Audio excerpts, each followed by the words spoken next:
Hello and welcome. My name's Alice Grundy. I'm a research manager at the Australia Institute, and welcome to this episode of Policy School. I'm coming to you from the beautiful unceded lands of the Ngunnawal and Ngambri peoples. Always was, always will be Aboriginal land. Sovereignty was never ceded.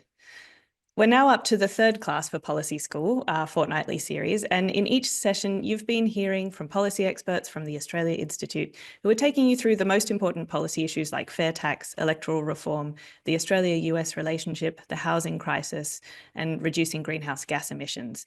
You've been learning about key issues and the current policy landscape, what the evidence-based research shows, barriers to reforming policy, how to communicate cut-through facts and data to help you change minds. And at the end of Policy School, you'll be able to confidently advocate for what needs to be done, explain why it needs to be done, and how we can all work together to achieve a more just, sustainable, and peaceful society. If you've missed any of the past episodes or you would like to see the accompanying fact sheets, you can find them on our website, australiainstitute.org.au.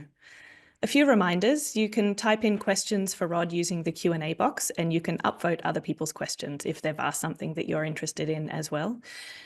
You can ask questions at any time. You don't have to wait until the end. But remember, please keep things civil and on topic in the questions and in the chat. Otherwise, we'll kick you out. Finally, this is a live event and it is being recorded. So in this episode, we have the Australia Institute's Research Director, Rod Campbell, talking about gas and how to counter the biggest players in town. An economist by background, Rod's work often focuses on the economics of fossil fuel industries. He's published numerous landmark reports as well as articles in peer-reviewed journals, and he has appeared as an expert witness in major court cases and planning processes. Other areas of research include the management of the Murray-Darling Basin, economic assessment of infrastructure projects, and the role of economic modelling in policy and planning processes. Welcome, Rod. Thanks, Alice. Over to you. Over to me. Great. Well, I do know the reason you're all really here, and that is to get some ammo for those Christmas dinner political arguments with your tedious, climate-denying, culture-warring cousins and uncles that we all have. And that's fine. I'm getting ready for that season as well. But I think the point of Policy School is hopefully that you will not just put your most annoying relatives in their place at the dinner table, but in the coming year, there's lots of elections, there's lots of public processes that we'd really love to see more people engaged in. Maybe you'd like to run for office yourself. Maybe you'd like to join a political party and help shape its ideas. Maybe you'd like to door knock for somebody else who does.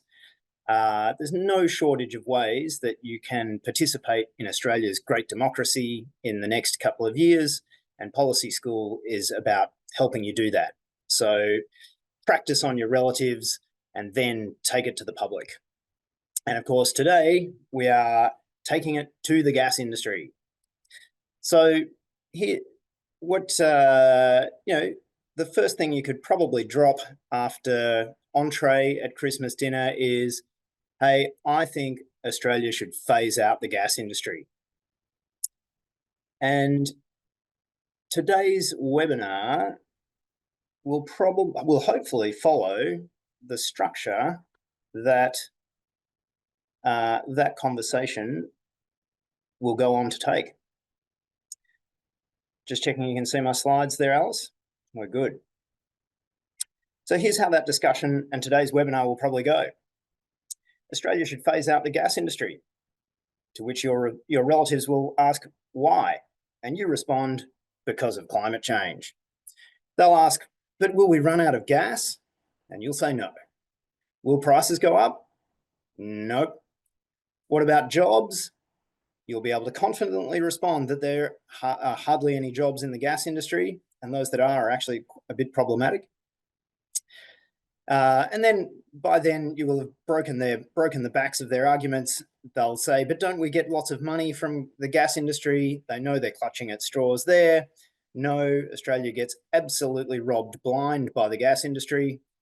And once you've explained that, your culture warry relatives will say, okay, you're right, let's have no new gas projects. So on with it. Although I guess a couple of things at the top. We're calling today phasing out the gas industry. So the first straw man argument that that a potential relative or a potential gas industry lobbyist will throw at you is, you're saying you want to end the gas industry tomorrow. You want the lights to go out. And it's a pretty easy one to respond to, but it's one that gets thrown up a lot. Nobody is saying end the gas industry tomorrow.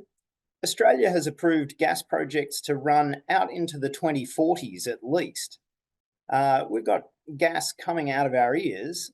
What people are saying, and I guess what the Australia Institute's saying, is that there should be no new gas projects. This is a phase out, not sending us back to living in caves. This is simply saying that Australia and other places should stop approving new gas projects, like the several that the federal government have already approved in this term of office. And this isn't a radical idea that the Australia Institute and every climate scientist you can name has come up with. This is in fact the position of the International Energy Agency. For those of you who don't know what the International Energy Agency is, it's an intergovernmental body. It's a little bit like the OECD, and the Australian government's actually a member of it. It's super establishment. In the past, it's really been quite pro-fossil fuels. It was really set up to guard the oil interests of developed countries. And this is what the International Energy Agency has to say about new gas projects a couple of years back in a report they wrote called Net Zero by 2050, which is apparently Australian government, bipartisan government policy. The International Energy Agency that the Australian government is a member of says there is no need for investment in new fossil fuel supply in our net zero pathway. Beyond projects already committed as of 2021, so there's a couple of years old, there are no new oil and gas fields approved for development in our pathway. No new coal mines or mine extensions are required. So the idea that we should not be approving new gas projects is absolutely not radical. It is the stated position of the most establishment organisation in the energy policy landscape. While we're talking about the IEA, they're useful for busting another myth that we should be busting right at the top. Gas industry lobbyists and Australian government ministers, sometimes it's difficult to tell the difference, I grant you, they'll often say things like, gas is really needed for energy transition. Gas is actually good for climate change because why? Oh, because it'll replace coal. So we know this is nonsense. There's some great research out. I've seen a fair bit in the press in the last few days, in fact, about how gas can actually be dirtier than coal, can be worse than coal. Before worrying about that, though, this idea of gas replacing coal and being good for climate change is nonsense. How do we know that it's nonsense? Because the coal industry never says it. There is no bigger pack of self-interested whingers in the Australian political landscape than the coal industry. Every time there's a change to royalties, oh, you're going to bring down the coal industry. A change to labour standards, oh, it'll be the end of the coal industry. A change to anything, oh, the coal industry never misses a beat to push its own interests. And I have never heard a coal lobbyist say, oh, we shouldn't be developing new gas projects because that'll be the end of the coal industry. Simply doesn't happen. So this is a nonsense argument. And while we're talking about the International Energy Agency, let's see what it has to say about that. Hopefully I've mastered screen sharing. This is a report that the International Energy Agency put out several years ago where they said, renewables and energy efficiency do the heavy lifting. Coal to gas switching contributes around 8% of the emissions savings required in their scenario that's basically consistent with the Paris Agreement and Australian policy. So several years back, before some of this research about just how dirty gas really is, a fairly pro-fossil fuel organisation that the Australian government is a member of said, at best, 92% or at worst, 92% of the work in energy transition is going to be done by renewables and energy efficiency. So it's pretty clear gas is bad for the climate, and Australian gas is bad for the climate. Australian gas is bad for the world. Here's a chart. There's a bit going on in it. It comes, but don't worry, there's a pretty clear key message. It comes from a report we put out a couple of years ago called Weapons of Gas Destruction. And the key point is on the left here. Can you guys see Alice, can you see my arrow? No, you don't get it. How about now? Yeah, now you can. Great. So this bar here represents all the emissions in the world, I think in 2018. That's how much greenhouse gas emissions the entire world emits there. The big bar over here is how much emissions would be created by burning all of the gas in Australia. The different colours represent different estimates of how much gas is under the ground in Australia, but regardless of whether you use the most conservative or the least conservative estimate, burning all the gas in Australia would be like all of the world's emissions at least once and possibly 3 times over. So Australian gas really matters.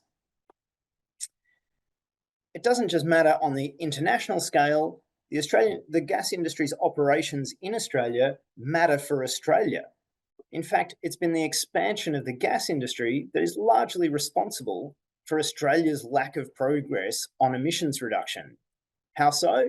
We'll talk in a little bit about how much the gas industry has expanded in general, but what this graph shows is industry change in emissions since 2005. Keep your eye on the blue line. Since 2005, the gas industry's emissions have gone up and up and up and up to the point where the gas industry now emits every year 32 million tonnes more than it did in 2005. Australian emissions overall are around 450, 500 million tonnes. So if you add in the growth, the gas industry's operations in Australia are about 10 or 15% of Australian emissions, and they're 32 million tonnes more than they were in 2005. That's important because the orange line shows how well we've done on electricity. The Australian electricity sector emits 48 million tonnes less than it did in 2005. So all of the progress that Australia has made on renewable energy is being undone by the operations of the gas industry. And that's just its operations. That's not it burning the gas overseas. That's just the emissions that are in Australia. So everyone who's put a solar panel on your roof, the gas industry thanks you because you've helped it emit more greenhouse gas emissions.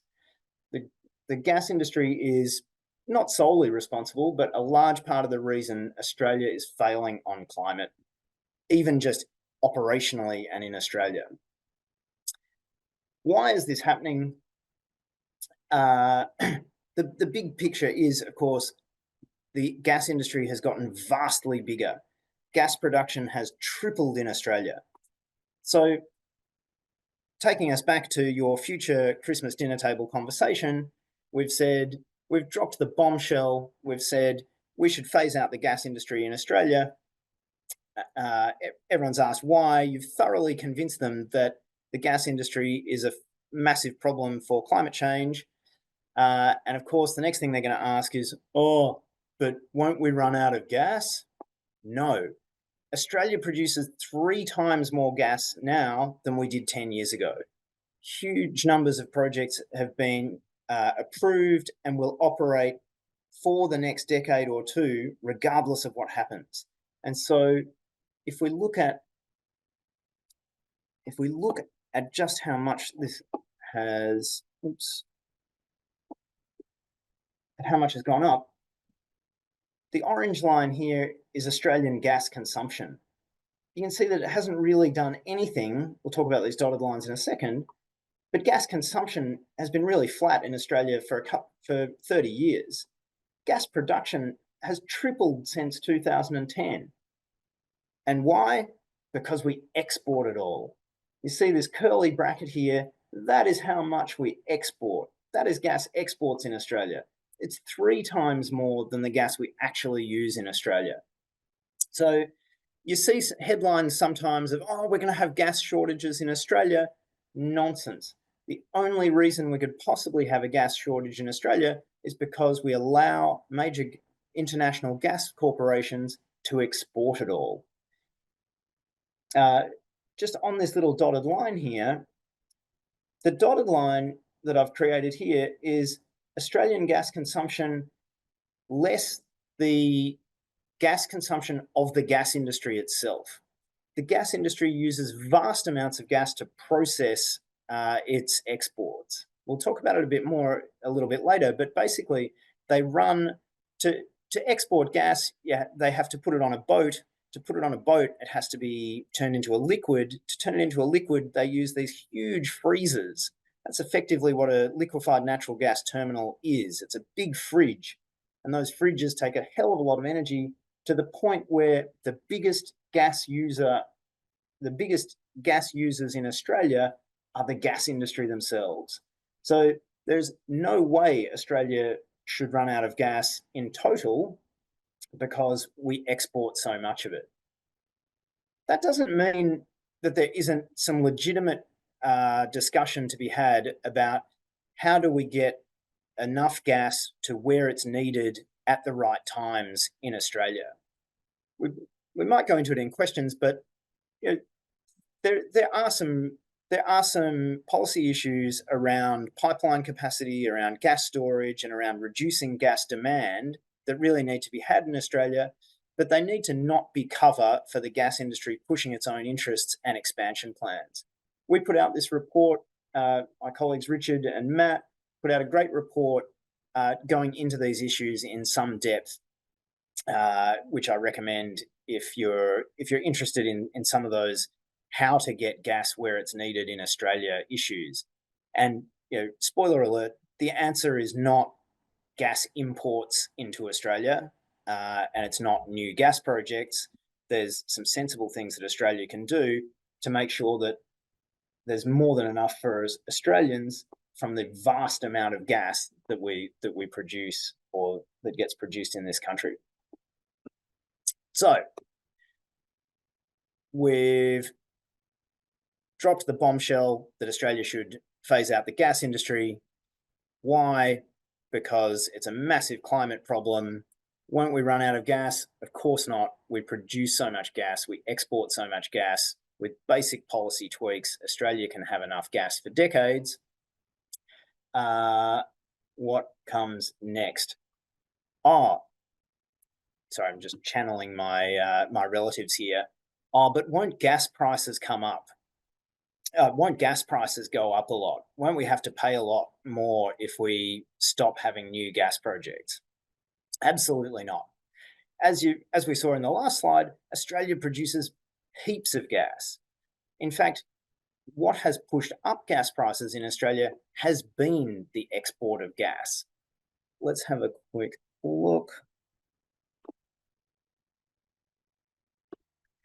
This is the East Coast's average wholesale gas price in dollars per gigajoule. Gigajoule is probably a little bit more than your average like barbecue gas bottle, a bit bigger than that. So for the longest time, Australian wholesale prices were $3 or $4 a gigajoule on the East Coast.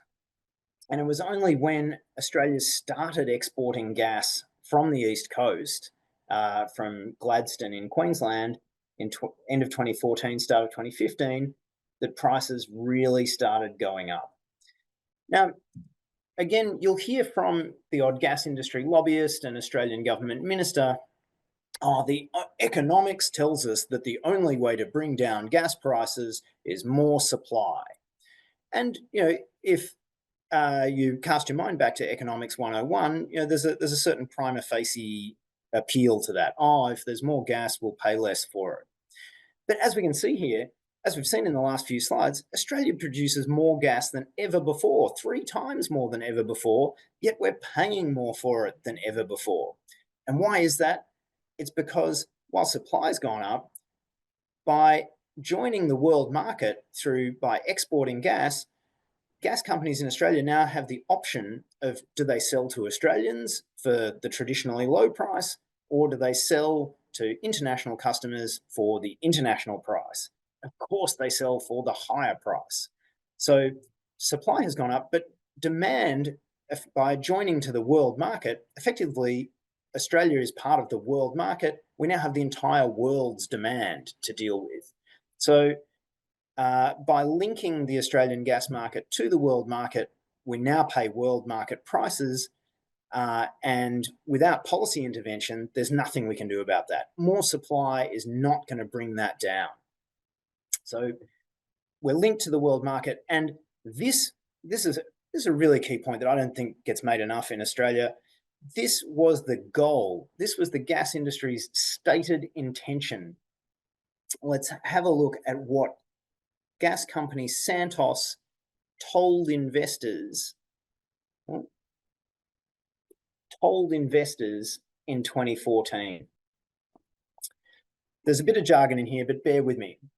This is investment bank Credit Suisse having a conversation with Santos, and they reported back that Santos now argues that its aim in its export gas project, GLNG, its aim in exporting gas was always as much about raising the domestic gas price and therefore re-rating, as in increasing, large parts of Santos's portfolio outside of GLNG, its export project.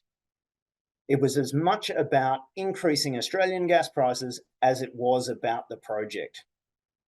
Credit Suisse aren't all that keen on this. They say even if this was the case, with the shortage of gas being seen, they wonder if this export project was needed to increase prices domestically. Cut to the end, they say, what is more, with a drag on the Australian economy from every increase in the domestic gas price, this view certainly wouldn't have been terribly popular with politicians who approved the project. So this is the gas industry flat out saying to their investors, sorry, I'll stop sharing so you can see just how incredulous I am. They flat out said to investors they wanted to increase the Australian gas price. That was their goal. These people have been ripping Australians off blind for a decade, and they don't get called out on it nearly enough. Yet, and we've got some great research out yesterday, a very similar thing is happening in Western Australia right at the moment in terms of the gas industry trying to get around needing to keep gas in Australia and being able to export it. So we might get to that in questions, but I'm worried I'm talking too long, so we should probably keep moving. We, of course, the Australia Institute called this out at the time.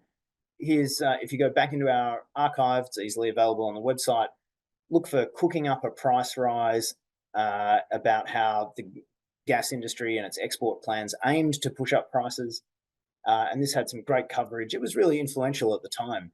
Had some great coverage by Ross Gittins in the Sydney Morning Herald. And, you know, this was a significant moment in the fight against particularly coal seam gas projects in New South Wales. So people have been saying this for a while, but it doesn't get said often enough. All right, let's keep moving.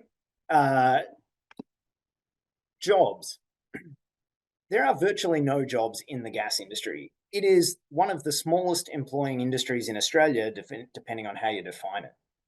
In this chart here, you can see there's 23,000 people work in oil and gas extraction in Australia. 100 times more people work in health and social services, 2.3 million. Even the rest of the mining industry is vastly more significant than the oil and gas industry. So there's really not much, this is not a subtle argument that needs refining. Gas is capital intensive. They use a lot of machines, a lot of pipelines, but they really don't employ very many people, other than in the construction phase. New gas projects, when they're being constructed, do require a couple of thousand workers.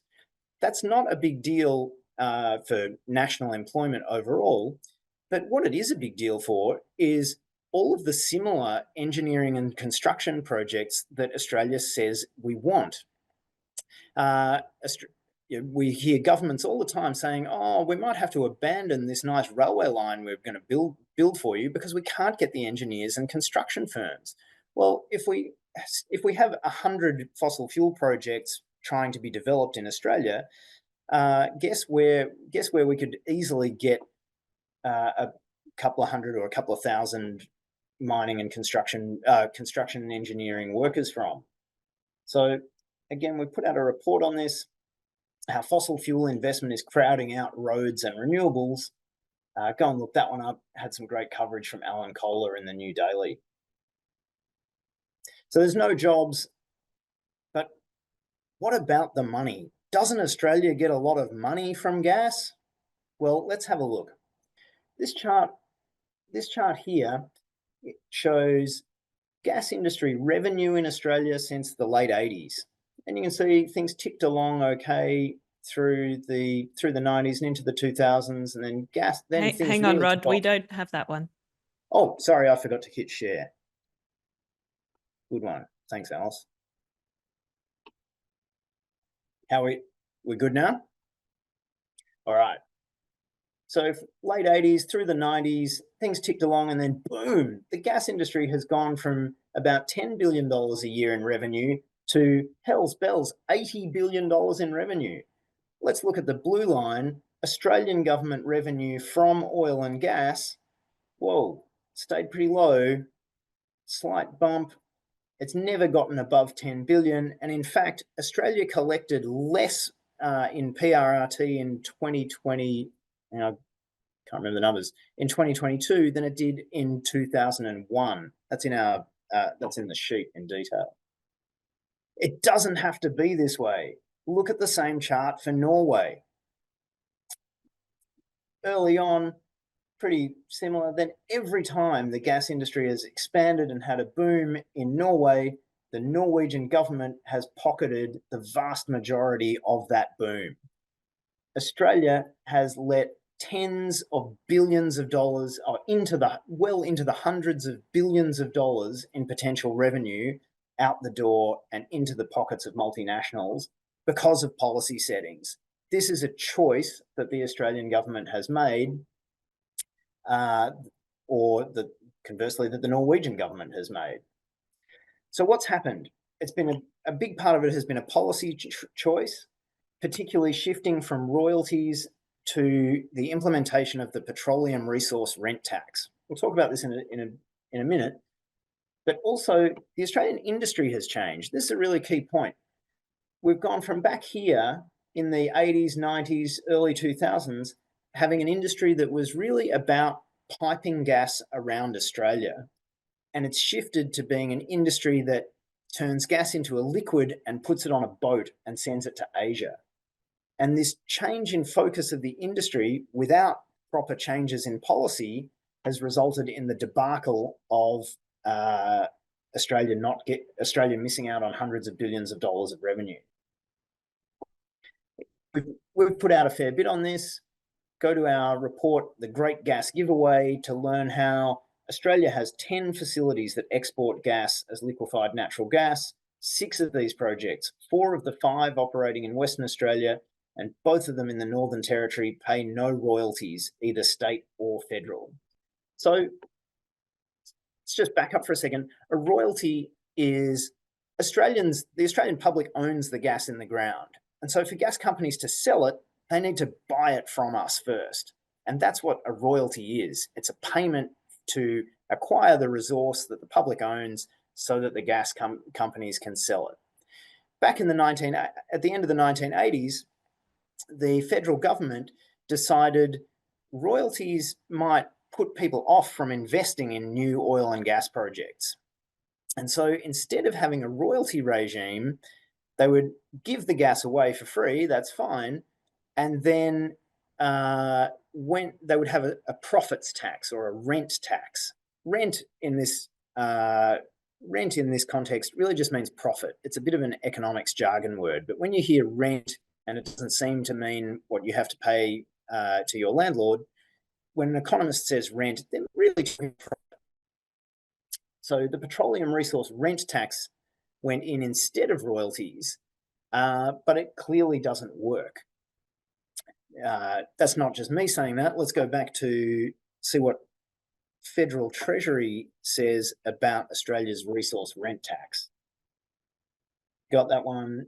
This is from the budget papers a year or two ago, where Treasury really belled the cat on this. They said, to date, not a single LNG project, so not a single gas export project, has paid any PRRT, petroleum resource rent tax, what we have instead of royalties. So we give the gas away for free in the hope that this rent tax will get paid. But to date, not a single one has paid, not a single export project has paid any PRRT. And many are not expected to pay significant amounts of PRRT until the 2030s. In fact, we'll see a picture of one in a minute that has come out publicly and said they're never going to pay PRRT.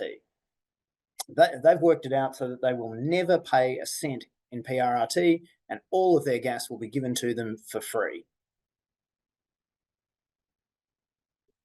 Again, I always like showing people the source documents. This is straight from the Australian Tax Office. You can see this little spreadsheet here, comes out at the end of every year. It's my favorite time of the year. It's just before Christmas when you warm up for arguments with your family. So this is the spreadsheet that comes out of the Australian Tax Office talking about how much PRRT was paid. And you can see the ones that I've highlighted there are the vast majority of it. You can see Esso Australia from Bass Strait paid $741 million in the 21-22 is the latest year available from this data set. And down the bottom, Woodside Energy Bass Strait, nearly $700 million. All of it's coming out of Bass Strait, so off the coast of Victoria. And when I was younger, my family used to always go on holidays to Lakes Entrance, East Gippsland, fabulous part of the world. I recommend you get down there. And you can see in this map that off the Gippsland coast is a big pie, and what the size of the pie is showing how much oil and gas is there. The light yellow bits being how much has already been extracted, the darker bits being how much they think might still be there. So when I was a lad, we used to go down to East Gippsland, and there's a bunch of oil and gas rigs off there.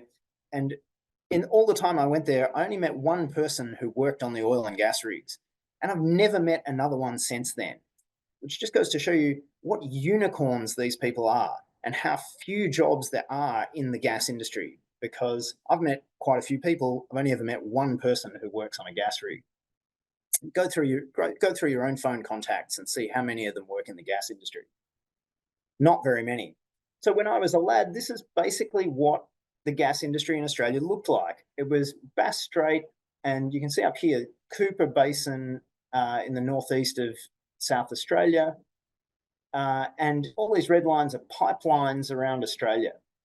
So the industry used to look like an industry that piped gas around Australia. But if we go down to what it looks like today, bam, look at the size of these pies. These pies have all been developed in order to export gas and export it by turning it into a liquid and putting it on a ship. So the industry has really changed a lot from looking like this, about this to service Australia, to this to make as much money as they can exporting Australian gas. So why is it that this resource rent tax has failed so badly? So the Commonwealth decided to give gas away for free in order to put in this tax that actually, if we go back a few slides, it didn't work too badly for a while. Things weren't going too bad, through the 90s. But really, it's the development of these enormous offshore gas projects, these enormous LNG export projects, without changing the policy settings of how this tax works, that is the problem. And if you see in these headlines, here's the picture. The picture of that big boat there is Shell's, the Dutch company Shell's floating LNG project. This is basically a big floating vacuum cleaner that sucks up the gas out of under the sea and turns it, and it's a big floating fridge that turns it into a liquid to put it onto a boat. And what do they say there? They're feeling the heat over their $21 billion plant. $21 billion that boat cost to build. If you look at, I don't know if you can see the headlines there, but relating to the Darwin one, INPEX's project blew out another $5 billion and its cost jumped to 62 billion Australian dollars. Over in Queensland, in the AFR, they reported that the export projects there cost $80 billion to build. So back when the gas industry looked like this, where everything was piped around Australia, there weren't these tens or hundreds of billions of dollars of tax deduction being deducted against any revenues to Australia. But wait, it gets worse. These tens of billions of dollars of deduction, for a long time they got what they called uplifted. So if the companies didn't use all of the tax deduction in 1 year, they could use some of it in the next year. They couldn't just use it, it got bigger. The government gave them like an interest rate and they called it an uplift rate. And that rate was 18 or 19% every year. This has changed a bit in recent years, but for a good decade or so, the gas industry had these hundreds of billions of dollars of deduction increasing at an interest rate of 18 or 19%. To put it more technically, it was 15% plus the government's long-term bond rate. So if you take yourself down to the bank, imagine going down to the bank and saying, I've got a couple of $1,000, I'd like to put it in a term deposit. Will you give me 15% plus the government's long-term bond rate? They'll laugh you out of the bank. The gas industry was getting hundreds of billions of dollars of tax deduction, getting bigger and bigger at exactly the kind of rate that you would never get from a government or never get from a commercial bank. And that's the reason why this, well, they're probably the first two reasons. There's a whole bunch of reasons on why this tax doesn't work, but the real reasons are why Australia doesn't get any money out of the gas industry. We give it for free. We got rid of royalties largely. There are a couple of exceptions. Look at our reports, or we can talk about it in a second. But the Commonwealth decided to give the gas away for free in order to tax the profits, but the tax doesn't work because of the huge capital deductions that these enormous fridges have created and the crazy policy of giving them an 18% interest rate compounding on that for a very long time. So that's why this tax just does not work. We've got a lot of good questions, Rod. Are you nearly through? Yeah, let's wrap it up there. I was just going to have a little bit of fun. You can have a lot of confidence in using these arguments at the Christmas dinner table or in your wider discussions because the Australia Institute has been using them plenty. Here's a few examples. We've been running full-page ads in the Australian, enormous billboards in Western Australia. I think this was in the West Australian. We've had trucks driving around Perth saying this. We tried to put up a billboard in the airport in Darwin and they refused it, basically telling us heaps of gas company people fly in here and we don't want to upset them. So the Australia Institute's had a bit of fun trying to get these messages out there. No one's ever suggested that any of them are wrong. These are all pretty strong arguments. The gas companies, the gas industry just tries to ignore it. So does the Australian government. But hopefully with more people like you now qualified to push these arguments, hopefully they won't get away with it for much longer. Excellent. Thank you, Rod. We have a couple of questions about Norway, and you showed that very compelling slide about just how different it is for them. And earlier you said, the policy settings are a choice. What kind of reasons do you think there are that Australia hasn't been more like Norway in relation to its gas? Look, that's a really good question. And, I think the simple answer is basically the influence that the gas industry and the wider mining industry have had over Australian governments. I think it comes down purely to political power. I mean, I think some of these policy decisions did have some rationale. Like as we were talking about, uh, when the Australian industry was focused on producing Australian gas, and it also produced quite a bit of oil. Um, some of those settings really did work quite well initially, and I think some of the policy intention was okay, but we've seen how powerful the gas industry is in Australia. We've seen how former ministers and former premiers just have a habit of going off and working for the gas industry, and it really matters.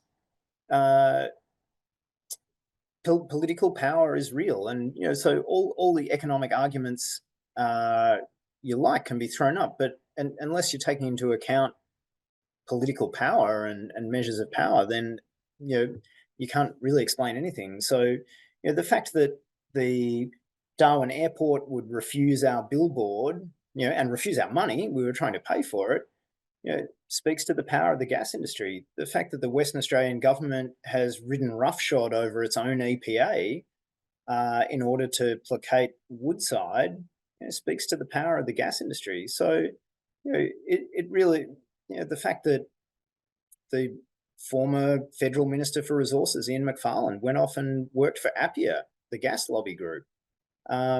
It's really about political influence. It's certainly not about how many jobs there are and how much money is paid. We have a few questions about domestic supply and domestic reserves. Here's one from Paul King. I've heard arguments that the gas for export has been committed and can't be diverted to national supply. Is there any validity to that argument? And if so, what can be done apart from reducing demand? Yeah, so again, nobody's saying divert all gas from exports, nationalize it all. Let's have a revolution and nationalize everything and turn everything onshore. Nobody's really saying that. There are certainly contracts. There are certainly long-term contracts that I don't think should be broken. But if you go to our report that I had up there on that Richard and Matt Saunders looked at, the volume of contracted gas compared to the supply gaps in Australia is sorry, there's a volume of uncontracted gas that is vastly larger than so-called supply gaps in Australia. And to a large extent, the Australian government and the Western Australian government already have policies in place that they could use to reserve more gas for domestic use. It really is a choice not to use it. Yeah, in terms of details, I'd go to that report. But yeah, we shouldn't be breaking all contracts, but there's heaps of uncontracted gas out there that could be used in Australia. And a couple of comments about using gas in the home. Will Jones said, on a personal level, the people I speak to are reluctant to get off gas because of their burners. They're prepared to pay at least $250 per year in supply charges alone. So cooking with gas would cost probably $500 per year, which is economically crazy. How do you get at that argument? And someone in the response has mentioned how poisonous gas can be in the home. Have you tried to convince people to get rid of the gas hob in their home? Oh, look, I haven't really tried to convince people to get rid of gas cooking, and I still cook on gas myself, confession. I'd prefer not to for air quality reasons, absolutely. But I think the big point is this isn't actually about households. Households getting off gas is good. It's good for people's health. And I think it's good to get that message into the community that gas needs to be phased out. But I think that would help build the political pressure to really address the bigger issues of exports, of the vast volume of gas that is used for exports. So if we were exporting less gas, we would use a lot less gas to process export gas. I think the much bigger issues are around electrifying heavy industry. I'm a skeptic. I'm a skeptic about hydrogen and a lot of the hype around it, but using what hydrogen is going to be produced to replace fossil hydrogen at the moment. So I think it is important to get households off gas. I think health is probably the big issue, and in terms of turning community attitudes. But the big emissions and big economic savings and decisions will relate to big industry, electricity generation, really, rather than households. Paul Loring says, George Lakoff told us years ago that environmentalists fail to change opinion due to overload of facts and graphs. Very often they've heard it all before many times, and that the only way to change is using value-based conversation. What kind of value-based conversation do you think there could be in relation to gas? Yeah, it's a good question. I think Lakoff's the don't think of an elephant guy. I think I've got that right. And yeah, in fact, not sure if you've noticed, Alice, but the first version of this presentation that I did a run through with Alice and some other colleagues the other day was entirely about how the gas industry rips Australia off, and how we give gas to multinational companies for free and we're not getting a fair return.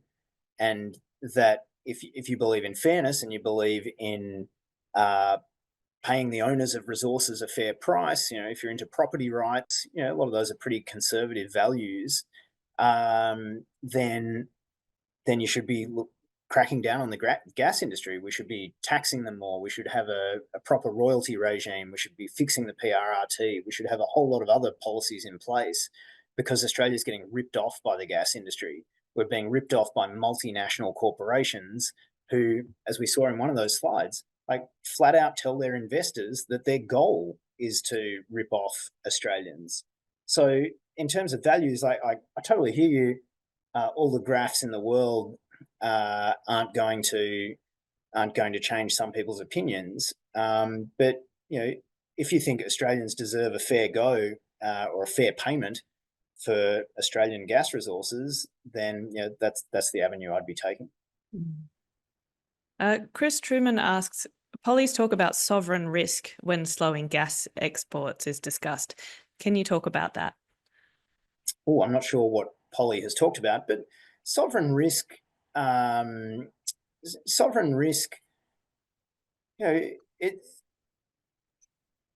it's it's one of those things that gas lobbyists and their friends tend to throw around.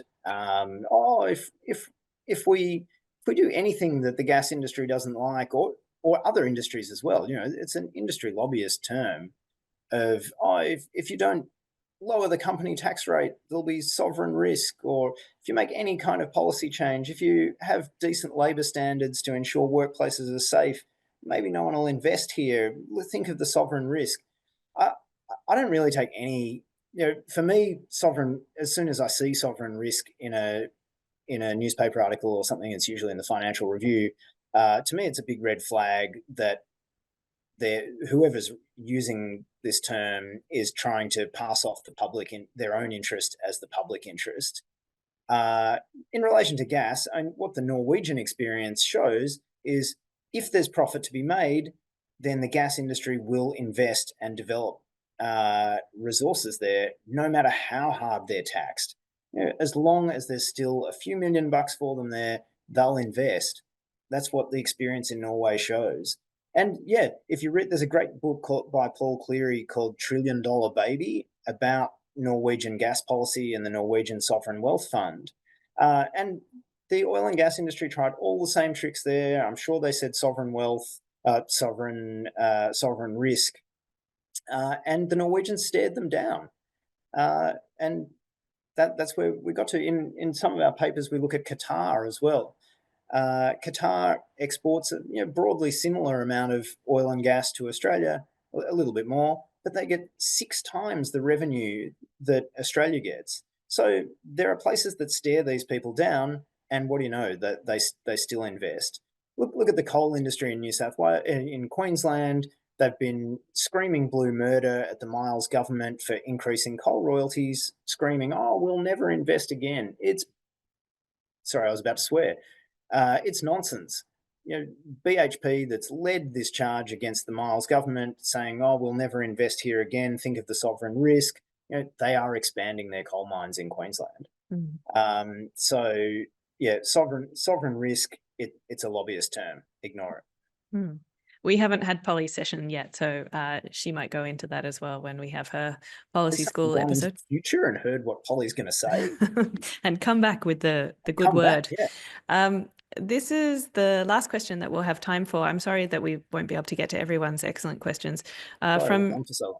From Gavin Miller, he asks about the term rent-seeking and whether fossil fuel or gas corporations fit the term rent-seeking or corporatism. Why don't these terms like duopoly get used in reference to governments and corporations? We touched on the word rent, and rent tends to be economist slang for profit, and so rent seeking just means profit seeking. Rent seeking means companies and people who try to make more profit, not by working harder, not by working smarter, but by some kind of manipulation of the market, manipulation of policy, manipulation of the tax system. And so would I describe gas companies in Australia as rent seekers? Absolutely, I would. They're some of the biggest and, let's be honest, best rent seekers we've got. So does that answer the question? The second half of it was about governments recognizing that effectively, recognizing that kind of behavior. Yeah. Look, if you've got a petroleum resource rent tax that doesn't actually get any rent, then it sounds like the rent seekers have not just sought the rent, but that they've acquired it. Yes. They've trousered it. They've snaffled it. They've trousered it. That's a good note to end on. Thank you for those, as I said, those excellent questions. I'm sorry that we weren't able to get to all of them, and thank you all for coming along today.